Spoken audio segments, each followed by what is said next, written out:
Welcome, guys, to March, the beginning of spring and the start of a new era in Infuse. I'm being very dramatic. Not a lot has changed, but from my perspective, I'm pretty excited to roll out some modifications and adjustments. Um, I think this is the 10th call of Infuse, which is pretty exciting. We're almost at our 1 year anniversary, so I'm delighted about that. And I've learned a lot just about what people want. What I like to teach even as well. It's kind of interesting. I'm used to talking about so many different topics because I had to.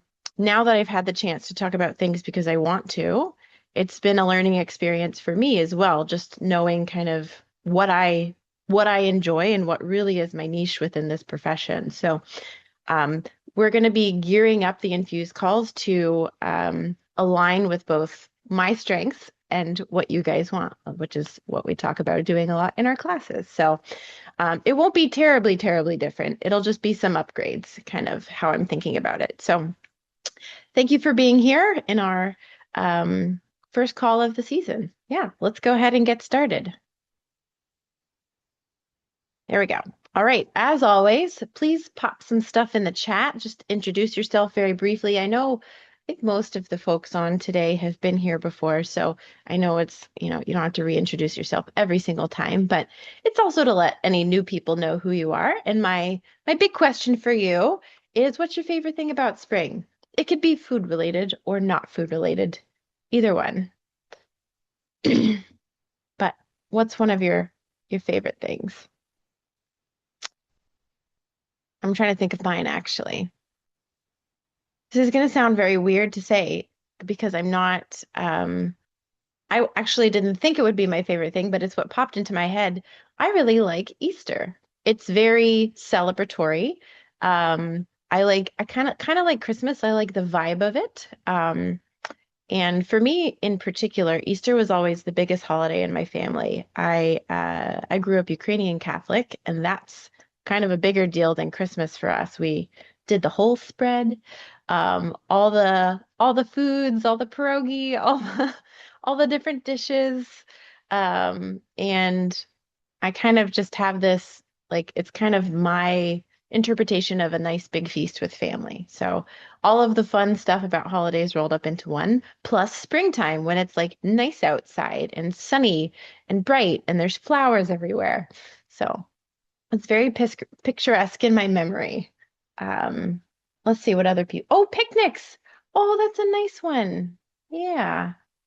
Being outside walking my dog. Yes. Yeah. I'm actually going to do that right after this call. I'm very much looking forward to being outside and not having to bundle both of us up. Um, all right. Nice, guys. Okay. We'll go ahead and move on. I won't spend too much time on introduction because I know you all know me, I think by now, but ooh, sorry, I just saw another cool little chat in there. Thanks, Alexandra, for introducing yourself.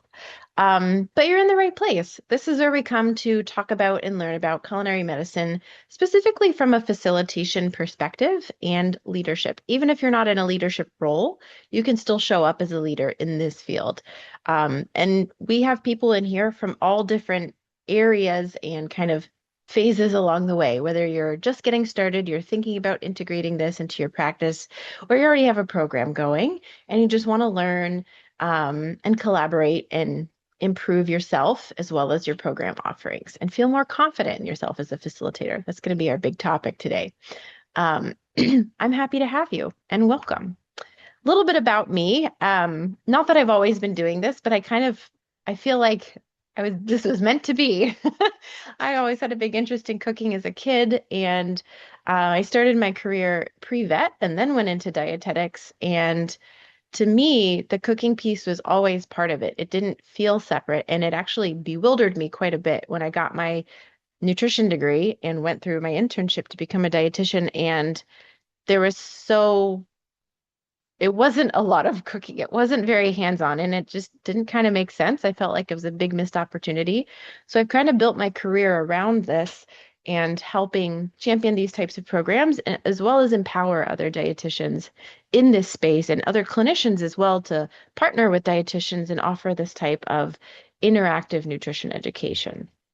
Um, little just quick tidbits about me. I've been doing this for a little over 12 years. At some point, I think I need to update that to maybe 13 years because I've been saying that for a while.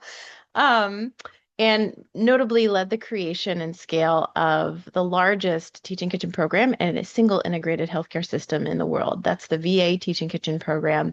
And I worked there for about a decade.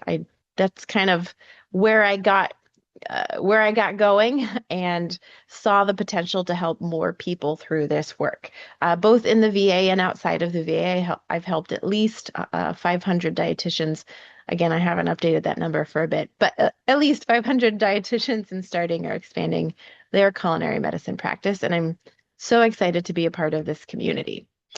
My personal dream is to see interactive nutrition education become the standard of care and accessible to all people. That's really what I'm about. I feel like there's no reason why not to do this, except the reasons we come up with that hold us back. I know there's societal reasons too, but I really do feel that where there's a will, there's a way. So we can make it happen.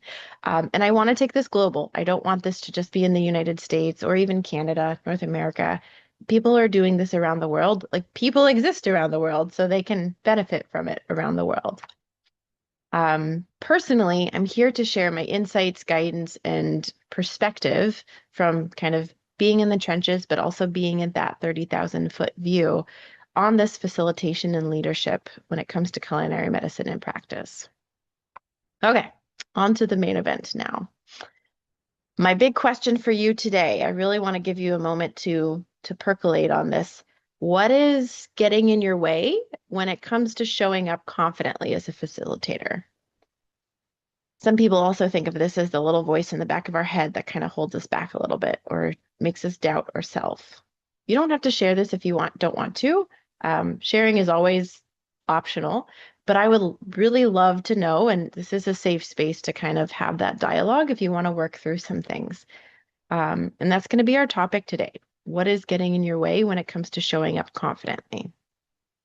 Now, we have the amazing positioning of helping other people improve their confidence around cooking. That's a lot of what we do in culinary medicine. Arguably, the main thing we do in culinary medicine. But this also applies to us, right? Who are we to teach these people? But if not us, who? And why not us? Right? Let's see what we got. Am I presenting relevant information to them? Okay. Ooh, that's a good one. The kind of doubt of, do I really know my audience well enough? Or is this interesting to them? Does this mean things to them? Or does this just mean something to me?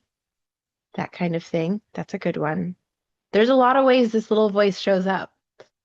Yeah. We're going to talk about some ways to, I don't want to say squash the little voice, but overcome the little voice and move forward. And I'm sure everyone here has to some degree.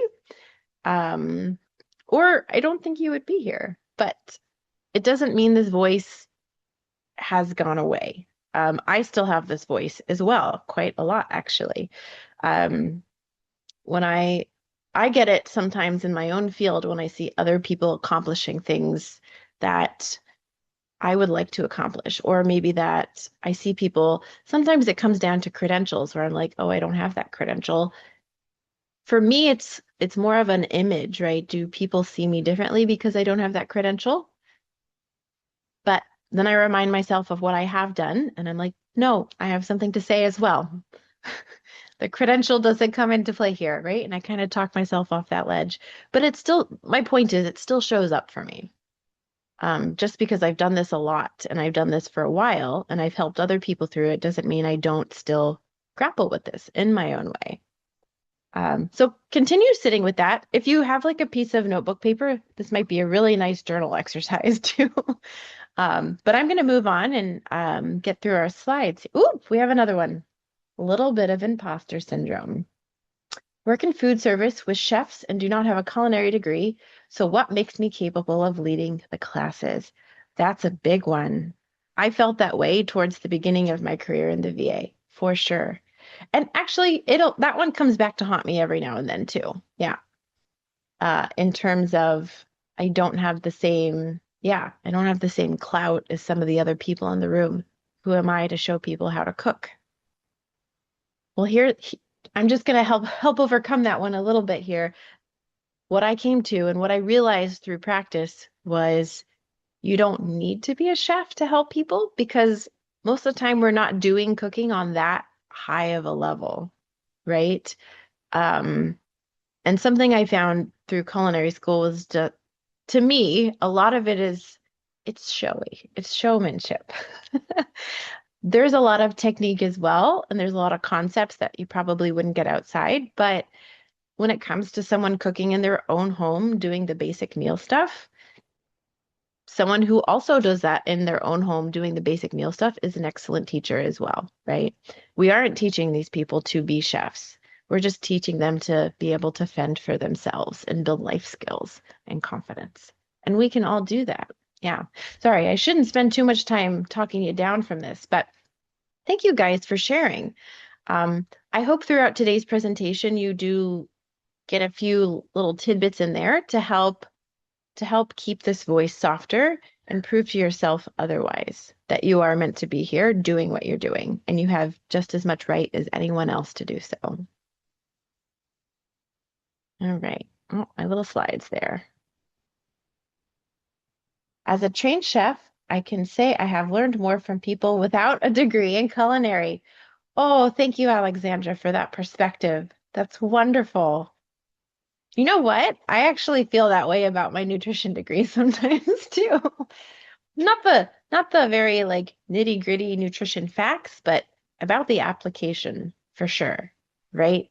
How this shows up for real people in real lives. Oh, I love that. I love that quote, Alexandra. I might quote you later if you're okay with it. Oh man. Oh, thanks. I appreciate that. Your last pastry chef had no degree, worked his way up from a dishwasher, and rocked it. There you go. We we have these professional avenues, but we can still learn the skills outside of that. I think this is a really nice way to illustrate that, you know? And going back to it, part of it is just your desire, right? Your drive to accomplish this. That also, supersedes a lot of things here. Again, where there's a will, there's a way. Um, thank you so much. Oh, that was a delight. I love it. Okay, guys, let's talk about confidence because this is kind of what it comes down to. Now, again, confidence doesn't mean this little voice goes away. It just means that we are able to overcome it. And I want to emphasize that it's not a personality trait. That's kind of my whole angle today. It's a skill, and we can learn this skill and be conditioned towards it like anything else. And the lack of confidence usually is something that we've conditioned ourselves out of. Maybe not us, but we have been conditioned. And it could be anywhere in our life. It could be from childhood, it could be from school, it could be from our professional lives. It is a form of conditioning that we start to doubt ourselves and our place and how we can show up for other people. The good news about that is we can condition it in the other direction, though, and we can facilitate confidence in ourselves. We can learn it, we can practice it, we can build it up. And again, that little voice doesn't go away, but it just gets weaker and smaller, and you learn to keep it in its place. Very few learning objectives today. I know I normally have a lot, but one of the things I'd like to bring to this call is more opportunity for discussion, and I'm saving space at the end for that. So thereby, I'm shortening my spiel. We'll see how that goes. I can still talk a lot, even if I don't have a lot of slides, but it's my attempt. So we're going to talk about what confidence is and isn't, why it's called practice, and then I have three kind of a little framework for you, three shifts that help build and facilitate this confidence for you. All right. So a lot of I find this, I find myself doing this sometimes too, and I try to challenge it as much as I can, but sometimes I find people are waiting to feel ready before they act. I find it a lot in our profession as dietitians, probably other health professions as well. I can't speak to that because I am not one, but I imagine any health profession kind of feels this way because we are under scrutiny to a degree, right? And we're trained to be very on the ball, evidence-based, careful, precise, um, which is fine and fair, and that's a strength of ours, right? We want to maintain credibility to our profession and our ethics and integrity. However, this can kind of spiral out of control to a degree, and if we can, it holds us back from taking actions that we know would work or we feel confident that would work. Sometimes doing the thing, actually, all the time, I would say, doing the thing comes first. Confidence isn't the first piece of it. We do something and then we become confident in it. Confidence without doing, I think, is called arrogance. No. We can kind of fake it till we make it too. That's fine. But just keep that in mind. If the confidence isn't showing up for you yet or in a particular area, that's very normal. It may not until you get going doing something. I feel this way too. Not so much when I teach a class, but when I speak publicly. I feel really great until maybe about an hour before I go on, and then all of those little voices start getting really loud. But you know what? Once I start talking, I'm fine. My goodness. My body relaxes. I get in a groove. The first few words that come out of my mouth are always shaky sounding. It's awful and I hate it. But it doesn't take me long to get into my groove because I talk a lot and I've done it a lot. And I have the confidence in it. I just got to get started and get over that hump of starting. Um, so remind yourself of this. If you feel that little voice creeping up, whether it's I don't have the credentials or I don't know as much as these people because they're chefs and I'm not, or I'm not sure if this information matters to my audience. Let me tell you something about that last one in particular. If you show up with the passion and enthusiasm in the topic, they will begin to care, even if it's not something they knew existed before. We enjoy compelling speakers. We enjoy learning from someone who has the enthusiasm about their subject, right? We see it all the time. Like that's kind of what makes the difference between a really great speaker and a not so great speaker. Doesn't mean they're not good at what they do, but the presentation is part of it too, right? And if you're showing up with the enthusiasm, even if it's not confidence yet, but enthusiasm, those people will care. They will be interested in you and they will learn what you have to say. And I really do believe there's always a spin to things. You can find a way to make something relevant, right? Maybe it's not number one, but it could be number two or three on their list, you know? So I should have put that in my slides. I think the anecdote to lack of confidence is just enthusiasm. Um, anyway, uh, going back to this, right? Don't feel like you have to wait before you have everything in a row, before you know everything, before you have all of the credentials. You're a dietitian, chef, doctor, see what is the new one? Culinary medicine specialist thing. Um, you don't have to wait to have all the letters. You can just do. You can just do. When I started, I was just a dietitian. And I have grown my credentials since, but mostly because I found value in achieving those credentials to enhance my practice, not because I felt like I was missing something or lacking something. I had the enthusiasm. I just genuinely wanted to gain more perspective and help people learn. And we also don't have to do everything at once, right? You have a lifetime to build this up. You don't have to get every credential right at the get-go. You can take your time to be choosy about what you want, what you think would help, discover a little bit about the trajectory of your career, where you want things to go. If I had gotten all this at the beginning, I feel like it would have been wasted on me. I was I was very motivated to just get out there and do things when I was a fresh dietitian. I was go, go, go. Quite frankly, I just wanted to make money, but like I felt very broke. Um, And if I had gotten my degrees, my credentials, um, stuff like that right away, I don't think I would have been fully present or even appreciated what those could do for me. But going back a few years later, 10 years later, to get more, I came at it with a whole different perspective than I would have before. And I feel like I got a lot out of it. So also, we have time. We have time to achieve these things and add to our expertise and repertoire. But again, don't let that stop you from starting something. If you see the value and you're the one for it, right? There's a reason that opportunity presented it to you, itself to you. That's what I meant to say. Okay. Like I said, fewer slides doesn't necessarily mean I talk less, but we'll see. Confidence is built through repetition, reflection, and then small acts of courage. I think every time we step out into a class, we start to talk to people, that is a small act of courage. It takes a lot to put ourselves out there and to step into that authority, because that's really what we're doing. All of this, each and every one of us on this call are leaders in this industry simply because we're here and we're talking about it and we're showing the way to other people. This is still a really new area of practice. It's been around for a few decades now, but that's like nothing in the grand scheme of time. It's still very new, and we are leaders whether we think ourselves as one or not. You are. And you don't know where you're going to end up. Maybe you'll be a bigger deal than you are now. Maybe you'll grow something really cool or come up with a novel approach to this practice. You just don't know where this will scale and spiral. I really didn't think I would get that far on the national side of the VA when I first started doing this.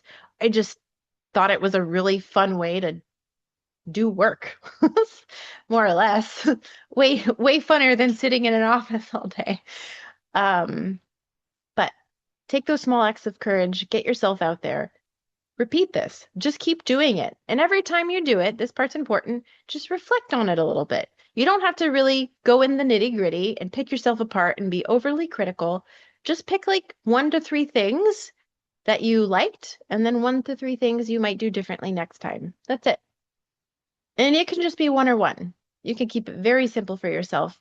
Very, very simple process improvement. One thing that went well, one thing that didn't. Okay, I'll do it different next time. There we go. And through that repetition, you'll be doing it. It's interesting how it happens. It is cumulative and it compounds every time you show up. Something to remember that this is called a practice for a reason, right? This is a dietetics practice. This is a medical practice. I don't really know if it's the equivalent in terms of culinary terms. I don't know. Alexandra can weigh in on that if you kind of refer to it as a practice in the culinary arts as well. But for us, for healthcare professionals, it is a practice. And remember what that means. It doesn't mean we have to be perfect. It means we are practicing. Sometimes that's an easier headspace to come at it from. When we feel like we're performing or this is the final test, we get a lot more anxious about things. We start to doubt ourselves more. But if this is just practice, you're allowed to make mistakes. You're allowed to not get it perfect. So just remind yourself of that from time to time. I do find that helpful. And practice does, I don't want to say practice makes perfect, but practice makes better. This is the pursuit of betterment, not the pursuit of perfection. Okay. You can read everything about how to do this. You can show up to these calls, which I'm glad you're here. You can learn about this, right? You can get hyped about it, but you don't actually get good until you just start doing it. And maybe it won't even take that long. You might only have to do it a few times and then you pick up on it and you're good. But you do need to start. It doesn't just happen out of thin air. That's it. Just get it started. Real rooms, real people. Do that reflection check. Yeah. And then do it again. That knowledge really does become the skill of confidence through repeating this exposure to yourself. And this is why we call it a practice, because we have to practice our way into it. Okay. So kind of to put all of this together, if you want a nice little framework, I'll probably be presenting more of this style just so there's some actionable things for people. I really like the philosophical conversations about stuff, but I realize some folks always also want like, okay, what do I do with this? You know, so this is a three-step process to build that facilitation and confidence. Internal permission, embodied confidence, and then your professional identity comes into this too. So the first one is you just have to decide that you have the right to do this, no matter what, right? If not you, who? And why not you? You are capable. You have knowledge to share. You have strengths to play to. And you have people that would benefit from you sharing this. There you go. That's really all you need to get started. Having a credential is lovely. It really opens the door to more people, but that's it. It doesn't mean you don't already have people you can serve, right? Excuse me. And they're all around you too. You can look far, you can look close. Find your people and just decide to do this. Get started. Embodied competence. This is that repetition. You do this, you reflect, and then you repeat. You do, you reflect, you repeat. Through that repetition, you will become more confident in what you're sharing, what you're doing. You will feel like you belong in this space. But it's hard to feel like you belong if you're not participating. So just participate in your own small way. It doesn't have to be go big or go home. It can be small. Just repeat that until you feel like you can handle more or bigger. And then professional identity. I don't talk about this one a lot. I might talk about it more later this year, but I find that I said something before how we are all leaders in this profession because it's so new. Anyone working in this space now is just inherently part of it, part of the building of it, the shaping of it, and we are all leaders. But we don't always think we are. We don't identify with that. So I also feel like the third part of this confidence framework is shifting from I do this to I lead this. I am a leader doing this. Yeah. And thinking of yourself in that way. I am leading this. You're discovering new ways to do things. You are showing up when other people are not. You are helping people in a space where they may not have had help before. That's a big deal. And you are a leader in this field. So tell yourself that. I find these three things, especially that professional identity towards the end, that'll help you cultivate this confidence. And again, it's not about not having those little voices. It's just about doing the thing anyway. And then feeling good about that, right? You may not have it all figured out, but you have an internal conviction that you will be able to figure it out. That's the difference. And this really shows up in everything that you do, how you pitch yourself, how you introduce yourself, how you show up to classes. People can sense this. We might even call this charisma, but maybe that's a stretch. I don't know. But it really does. You can see it in people when they show up for things. And that's what I want to help you achieve or hone. All right. That's it. That was quick. I feel pretty good about staying within my time constraints. I'm very proud of myself today. Take home message. The big one is action comes before confidence. Just do it and then do it again and then do it again. And you will become confident in doing that thing. And I do have a little exercise for you. This one is a little bit more about positive self-talk and reinforcing the confidence. I want you to name 3 things. This would be great for you to jot down, or you can put it in the chat. Please toot your own horn. Name 3 things you feel like you do well in this space and try to be specific.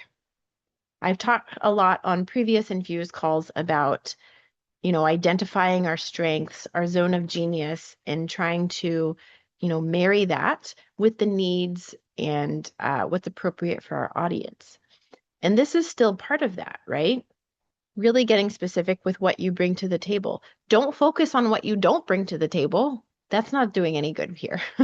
Focus on what you do bring. Focus on what you have.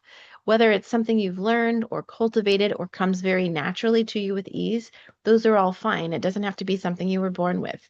But what 3 things do you do well in this, right? Maybe you have a knack for flavor balancing. Maybe you are good at helping people become more familiar with new things. You create that safe space and you're a very comfortable guide. Maybe you have some really nice culinary tricks or hacks up your sleeve to help people take shortcuts or do something more difficult with ease. Maybe you're just a whiz at nutrition and the culinary piece is still uncomfortable for you, but you have a gift of showing people what they can get out of different foods and not feeling bad about choosing foods that they like, seeing the nutritional benefits of all things, right? There's so many different ways this can show up, and there's so many different strengths in this space. Um, it's a very dynamic field to work in, which is lovely and has always been one of my favorite things about this. Just the variety that shows up. It's so cool to me. So write these three things down, and then I would also put this out to you. Remind yourself of these daily. Put them on a sticky note. Write them on your mirror. If you really want to go for it, put it like type them up or take a picture and make it your desktop background. That way you always see this, and it's like subliminally I can't say that word. I think I put too many syllables in it. Subliminally, there we go. Reinforcing this to you and helping build that confidence. All right. My nice little quote, I thought this was very fitting. Always remember you are braver than you believe, stronger than you seem, and smarter than you think. From the very wise words of Christopher Robin in Winnie the Pooh. I always thought this was a really nice sentiment, and it's true. We always tend to be most critical of ourselves, right? So we are usually able to do more, be more, feel more, think better, have more capacity than we really realize in some cases. And we always kind of have a little bit more self-doubt than is good for us. But maybe that keeps us in check, right? There's a balance to all things. We don't want this without any doubt, because then, that's okay. Wow, I'm about to go on a political tangent. Never mind. But here we are. We still don't want to let this self-doubt keep us from doing what we're meant to do, what we love to do, the gift that we bring to other people in this work. All right. That was a little abrupt. Sorry for the shift here. Like I said, we have the Q&A at the end, so I'm just kind of playing around with timing a little bit. But I wanted to share some of the updates to the Infuse call. That kind of concluded our spiel section, or I don't want to call it the lecture portion. That sounds really, really formal, but the information sharing. I'll still do those little tidbits, but I'm going to keep them a little bit more contained in the first half of the call, and probably around the 30-minute mark. So more like a half an hour of content. And then we'll leave some time for discussion, Q&A and stuff towards the end. I am doing away with the Q&A calls altogether. They're just going to be put into this call. I got some feedback on those with the survey, and some people did appreciate the Q&A calls as a standalone, but I think everyone's time is precious. So more people opted for adding it to these existing calls, which I think makes sense. It's also like information and thoughts and perspectives are flowing freely right after we talk about this. Excuse me. So I think having the Q&A towards the end is a really nice addition, and still saving space for it. So we will have the Q&A at the end of today's call and every Infuse call moving forward. It's going to be the last 15 minutes, but I'm not going to be very rigid with that. I will hang out for a little bit extra as long as the conversation is flowing. So if you need to hop right at the end of the hour, please do so. Please don't feel obligated to stay. But at the same time, I don't really want to cut things off if we're in the middle of a really good discussion. So calls will also be moving back to the 3 p.m. time slot starting in April. I was experimenting with trying to allow some more folks to join who might be in different time zones, but most of the people that do join are in North America. So shifting it back to 3 p.m. would be a preferable time spot to them. And we haven't had as many people live on the call since I changed it to 11. So we're going to go back to 3. I think that's a little bit better time for folks. We're doing away with the quarterly drawing. Instead, we're just going to feature a different resource every month. Sometimes it'll be free. Sometimes it'll be a low cost. Sometimes it might be $50, nothing more than $100. but just different resources still within the culinary medicine realm or relevant to our practice. So there might be other books on different topics that I bring in, or free resources created by certain entities that are open source, things like that. Um, and that way you have some more content that's actionable for you. There's no barrier there. And I don't really think the drawing was a big thing for people anyway. So um, I'm also going to start announcing the call topics quarterly via email, kind of giving you a little sneak peek about what's coming. I think that might drum up some more enthusiasm, and that way you can plan if there's something you really want to hear about, you can prioritize a specific call or a specific month.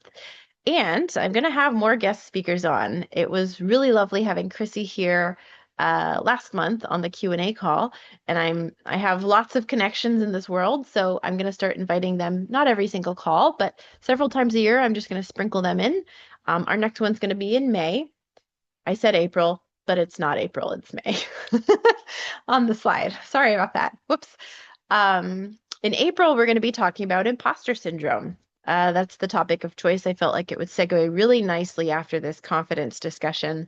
And then in May, we're going to be talking about how to build relationships with farm share programs, farmers markets, things like that, to use produce and showcase it as part of your culinary medicine experience for people.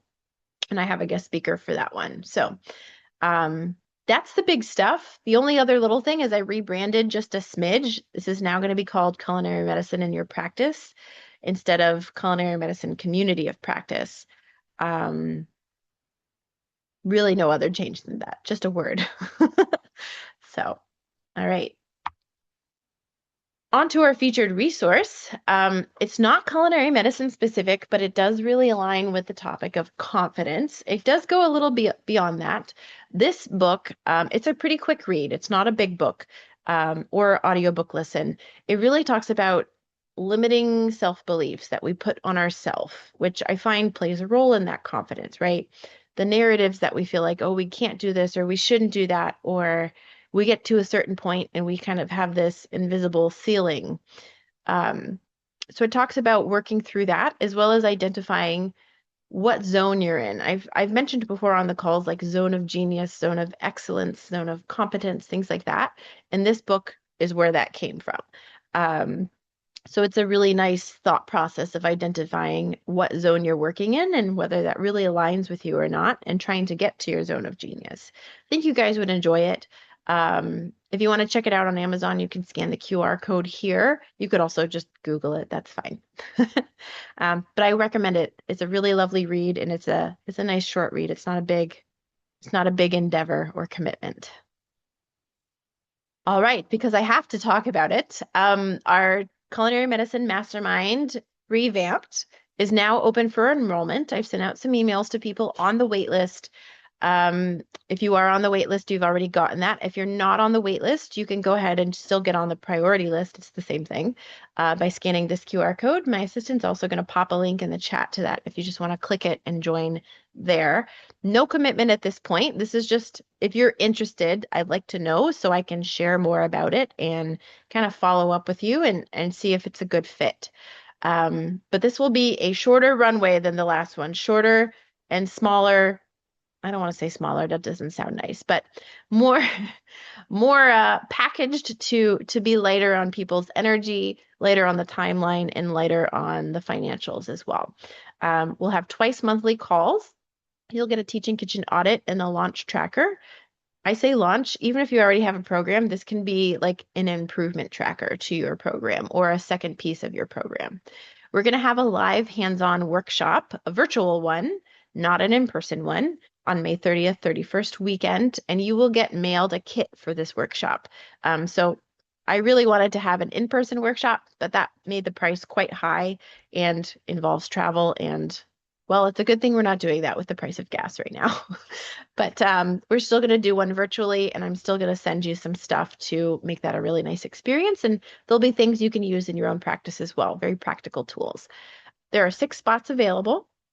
I'm still keeping it small so I can make sure I give everyone my full attention and I can be conservative of my own energy here. Enrollment is open currently and it will close April 4th. and we kick off on April 7th. I will be hosting a info session about this next Tuesday at 3 p.m. So I would invite you to come to that. You'll get an email about it. But if you're, like I said, if this is something you're really thinking about or you just want to learn a little bit more, ask some questions to me one-on-one, please just sign up for this priority list and I'll send you a personal email and we can chat. We can even set up a one-on-one call if you want to talk in person. All right, so here's the info, right? March 31st, 3 p.m. on Zoom. You'll be emailed a link to that. But we are now in our open discussion time. This is it for my spiel. I did pretty good, 11:46. I'm very proud of myself.